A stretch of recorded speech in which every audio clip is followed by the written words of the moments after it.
हम आके कहि रहल छी ना, एक तो सबसे पहिल गलती सब केलकै जे ई सब टॉस हारि गेल, बैटिंग एकरा सबके पक्ष में पहिने आबि गेलै। दोसर ई एते तेजी एते धरफरा के खेला रहल छै जे अहाँ देख लेबै ई जल्दिए आउट। अहाँ बेसी समीक्षक नहीं बनो, बिना मतलब के अहाँ ई सब बात बाजि के ओकरा सबके एतऽ से डिस्करेज कर रहल छियै और उ सब परेशान हेतै। यस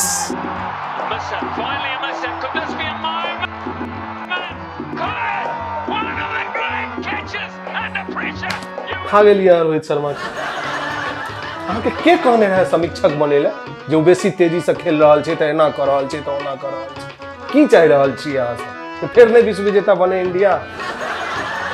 अहीं हरबेली, अहीं ओकरा आउट करेलियै, कहि के तत्ते ने समीक्षा करऽ लगलियै जो तेजी मारि रहल यऽ त एना भ रहल यऽ ओना भ रहल यऽ, की भ रहल यऽ, की हेतै? अहाँ छोड़ू, अहाँ एतऽ से जाओ। हाँ, हमरा नहीं जरूरी हमर श्री शक्ति के साथ क्रिकेट देखना। अनुष्का शर्मा अहाँ नहीं बनू, जाओ। हम आब कतौ नहीं जायब, हम या लिअ आब एतै बैस कऽ पूरा क्रिकेट हम देखब।